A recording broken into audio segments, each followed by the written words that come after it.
Assalamualaikum warahmatullahi wabarakatuh. Apa kabar kelas 11 akuntansi? Kembali lagi kita jumpa untuk belajar tentang mapel akuntansi keuangan. Di sini kita belajar tentang perbedaan perusahaan jasa, dagang, dan manufaktur. Sebelum kita belajar tentang keuangannya, alangkah baiknya kita pelajari teorinya terlebih dahulu tentang perbedaannya. Sekarang perbedaan yang pertama adalah tentang perusahaan jasa. Apa itu yang disebut dengan perusahaan jasa? Perusahaan jasa ini adalah, kalau intinya perusahaan jasa bergerak pada penyediaan atau penjualan jasa. Jadi dia bergerak untuk menyediakan jasa yang mereka perjualbelikan. Kalau bisa dicontohkan di sini ada seperti salon ya, bengkel entah itu bengkel mobil, motor, sepeda gitu. Dan juga salah satunya adalah cuci motor. Nah, jasa untuk pencucian motor gitu. Pertama misalnya salon, dia menyediakan jasa. Jadi orang-orang mempunyai talenta atau mempunyai keahlian, misalnya untuk pangkas rambut, krimbat gitu kan, dan sebagainya. Jadi dia membuka salon untuk menyediakan jasanya, jasa potong rambut, jasa krimbat gitu.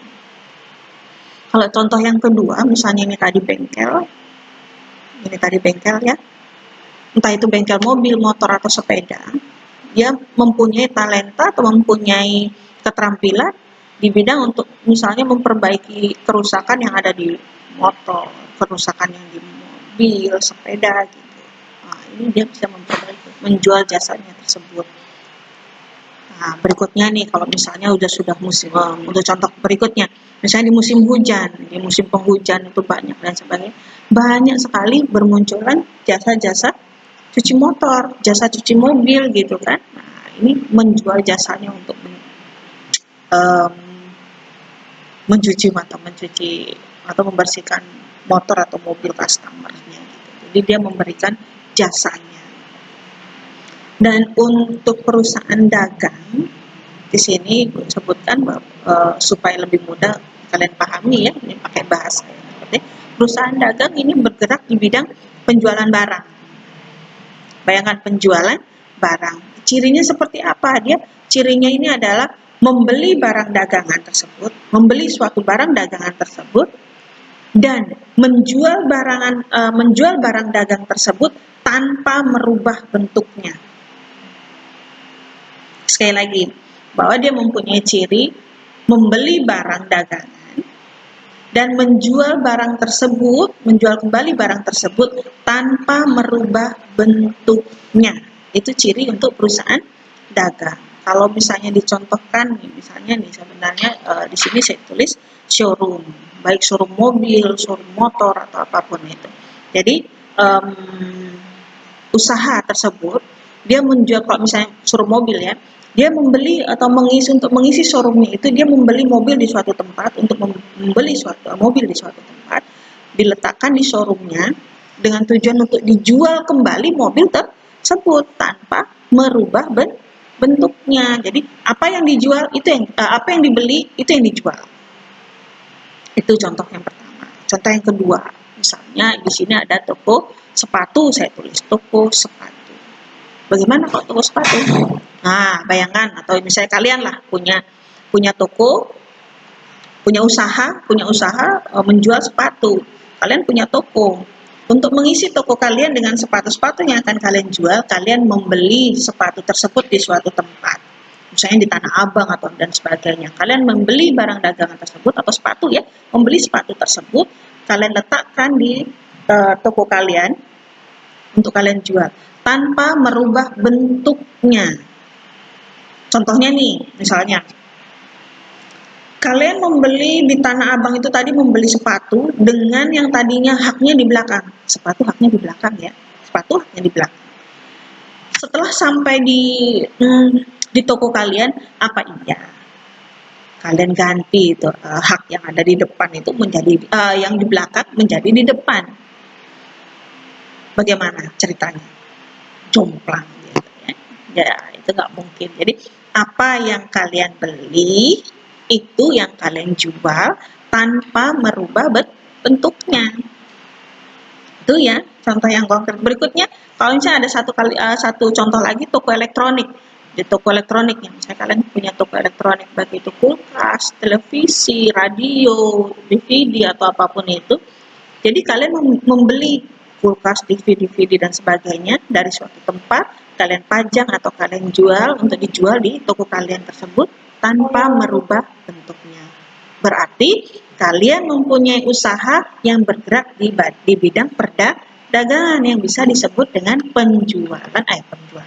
perusahaan dagang. Ngerti ya? Itu perusahaan dagang. Berikutnya yang terakhir, ini ada perusahaan manufaktur. Apa itu manufaktur, Bu? Manufaktur adalah kalau misalnya bahasanya itu bahasa ininya ada perusahaan apa ya? Pabrik.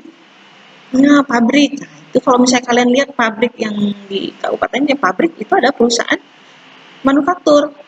Nah, ini adalah perusahaan yang bergerak di bidang produksi barang. Jadi bayangkan manufaktur itu memproduksi. Jadi kalau tadi perusahaan dagang kan membeli dan menjual, gitu ya, membeli menjual. Nah, kalau manufaktur dia memproduksi. Bahasanya adalah memproses. Jadi perusahaan manufaktur itu adalah memproses bahan baku. Bahan ya, memproses bahan baku menjadi barang jadi. Saya kasih contoh di sini pabrik tahu. Saya tanya, bahan baku pabrik tahu? Bahan baku pabrik tahu. Bahan baku tahu